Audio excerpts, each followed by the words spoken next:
Hi, this is Rick. This is Steve. And this is Bloonies. This is an episode called Bloonies. Bloonies. And these, where did you get I got these at Randall's. At Rand? I thought maybe you were going to say like the dollar store. Well, I told myself the slavery store. You can probably get them there too. The thing about this toy is that I told myself I was going to pick something up, but I had to limit myself not to the toy department in the grocery store, but to the stuff that's hanging in the aisles. Why did you decide that?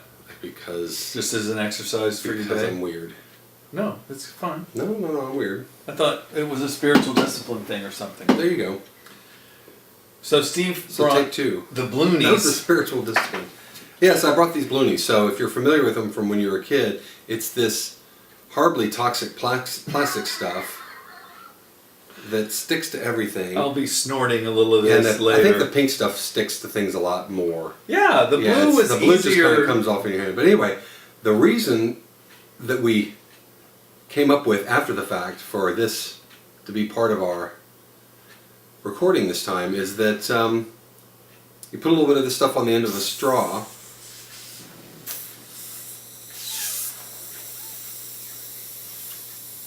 And I realized as I was blowing into it that the air was coming back out if I stopped at all. Oh. He's stuck. I can't get the stuff unstuck from my. And the metaphor became apt, at least it seemed so to me, that this is. Yours looks so good. The plastic that this turns into, or that this shapes into, is like a soul container. That's your faith. And it holds your faith, and it keeps on leaking out, and it keeps on getting smaller, and you feel self-conscious about it, and it's irregular, and you have to keep on filling it up and filling it up and filling it up, and if you don't do it just right, it falls apart, and you're supposed to feel bad about that. And I'm obviously a sinner. The red stuff is difficult. Like I'm a major sinner, because my balloon with my faith in it looks like total shite. So, who's to say that, when we were playing with it earlier, I was playing with the pink stuff, and it was difficult to work with. It's definitely difficult. So who's to say that some people's experience with faith isn't a lot more of a struggle than many other people's? This is a little easier to work with. Yeah, different but compound, maybe. Well, and the thing you were saying earlier about I have to run around and make sure that there aren't any holes in it. Yeah. For your faith to leak out. Right, because I'll lose it, and then it'll be all over. Where'd you put the stack? And we have a stack of them that we created. Some of them are prettier than others. Yes. And the longer they're around, the harder they are to keep the faith in. Does that mean anything too? I'm stretching this metaphor as far as I can. This is... Here, you can add it. This is a sinner. It doesn't have to be perfect. So...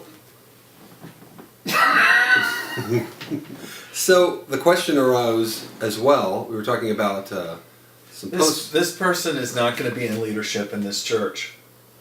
This person right here. You don't think so? They could be... Maybe. They could be the... money... the tax collector. No, counter, the money. Let's just send them to work with the youth. That's it. Oh, goodness. Just get them out of the way. Talk about a challenge. So, no, just send them to go work in the mission field.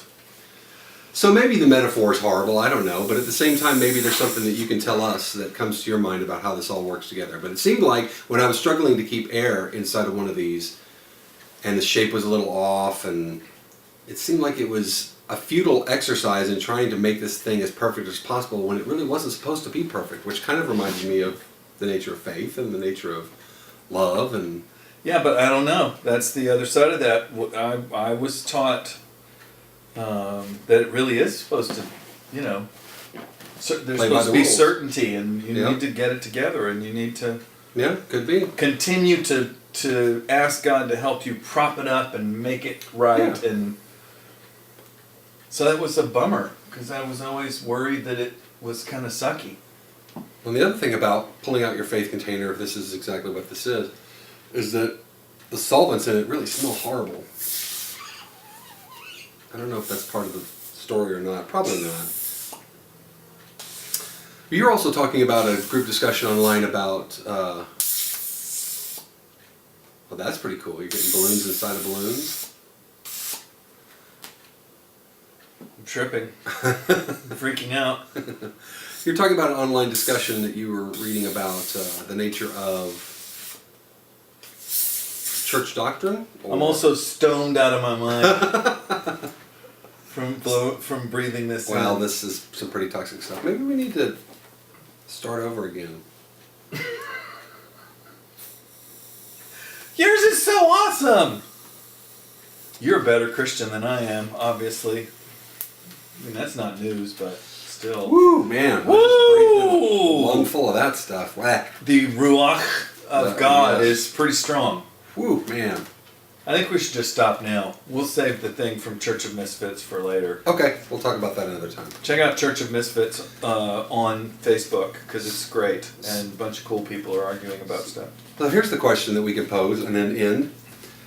If you were to draw a picture or create some kind of representation of your faith, would it look like this? Would it look like that?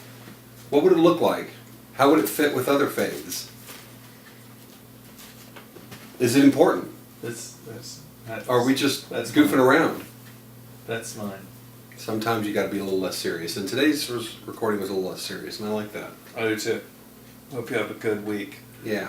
I'm going to go lie down and take some kind of aspirin and drink a lot of water. I'm sorry. I think I'm brain damaged. I inflicted this on us. No, it was good. It was good times. Have a good week. Peace. We'll talk to you again soon. Bye.